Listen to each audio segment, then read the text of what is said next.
नेता मेरे पिता आदरणीय रामविलास पासवान जी को धोखा देने का काम, मरणोपरांत उनके साथ छल करने का काम किया। कम से कम बिहार की जनता ऐसे लोगों को माफ तो नहीं करेगी। मतलब यहाँ की जो दावेदारी क्या होगी, यहाँ की सीट की आपकी होगी या फिर अगर उधर जाता तो उनका समर्थन करेंगे या नहीं करेंगे, बताएं। भाई 2014 में जब एनडीए से गठबंधन पहली बार हुआ था, मुझे लगता है ये बात पब्लिक डोमेन में है, सब जानते हैं। मेरे पिता भी कई बार कह चुके हैं कि उसमें मेरी अग्रणी भूमिका थी।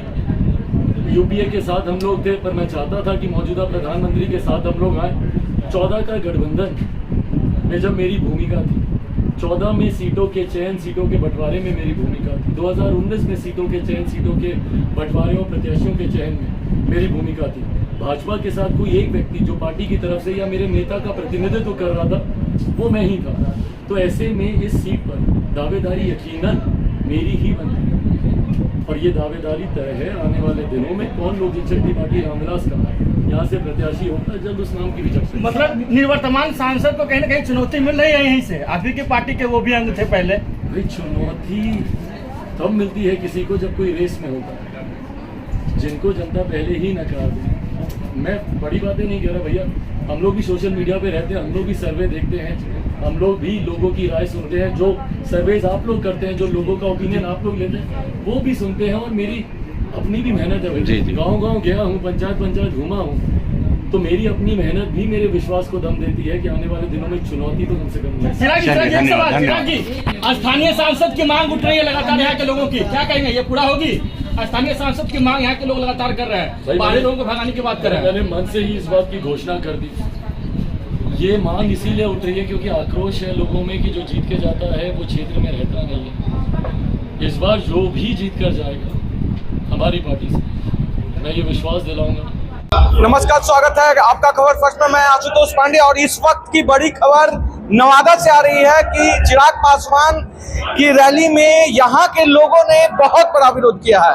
वो ये कि यहाँ के लोगों का मानना है कि मौजूदा समय में आने वाले 2024 और 25 में यहाँ के लोकल उम्मीदवार ही विधायक और एमपी के चुनाव में चिराग पासवान की ओर से मिला जाए। वहीं पत्रकार वार्ता में बात करते हुए चिराग पासवान ने साफ तौर पर यह कहा कि जो लोग हमारे पार्टी को तोड़े हैं, जो लोग जातिवाद राजनीति करते हैं, जिन्होंने हमारी पार्टी को तोड़ा है, कहीं ना कहीं उनका निर्देश ये था कि विपक्षी लोगों के द्वारा जिस तरह से विखंडन किया गया लोजपा का, आज वही समय आ गया है कि आज विपक्ष में भी कई पार्टियां टूटते हुई, उनका साफ तौर पर इशारा था एनसीपी की ओर, शरद पवार की पार्टी की ओर। वहीं अगर हम बात कर दें तो शिवसेना की ओर और भी कई सारे उन्होंने बात की है। लेकिन सवाल उठता है कि चिराग पासवान की रैली में उनके तौर पर यहाँ के लोगों के द्वारा, लोकल लोगों के द्वारा जब ये कहा जाए कि लोकल उम्मीदवार ही उनकी पार्टी से हो, तो सवाल उठता है। हमारे साथ कई लोग और भी जुड़े हुए हैं। चिराग पासवान की रैली में जिस तरह से कहा गया कि लोकल उम्मीदवार यहाँ से होना चाहिए नवादा से, तो उस पर क्या रिएक्शन है? देखिए, नवादा फिलहाल बहुत वर्षों से संसदीय क्षेत्र में बाहर का ही उम्मीदवार रहा है, लेकिन एक भी विकास का काम नवादा में नहीं हुआ। और भी जो भी विकास का काम नवादा के लिए आया भी है तो कहीं दूसरे जिले में लेकर चला गया। यहाँ से कुछ किया नहीं बाहरी उम्मीदवार। जो भी सांसद बने हैं वो सिर्फ बाहरी के लिए बने हैं, लोकल के लिए नहीं बने हैं। तो लोकल अगर उम्मीदवार होता है तो उसमें हम लोग को आशा होता है, हम लोग दबाव भी बना सकते हैं रह करके यहाँ पे कि नहीं, शहर को कुछ चाहिए, जिला को कुछ चाहिए। चंदन सिंह का इस बार खुद चंदन सिंह तो चंदन सिंह ही थे, वो थे, हैं कि या नहीं, ये नवादा के लोकल लोगों को पता नहीं है। नवादा के लोग उनको देख नहीं पाते हैं, उनका क्या समय बीत रहा है यहाँ पे, इससे किसी को मतलब नहीं है। मौजूदा समय में आप देख रहे हैं कि मौजूदा जो भी विधायक हैं उनका चेहरा आज तक कोई नहीं देख पाया। क्या लगता है कि इस बार जो सांसद जो है, इस बार जो इलेक्शन 2024 में आने वाला है, तो अगर लोजपा को सीट मिलती है तो क्या क्लीन स्वीप रहेगा या फिर टक्कर है?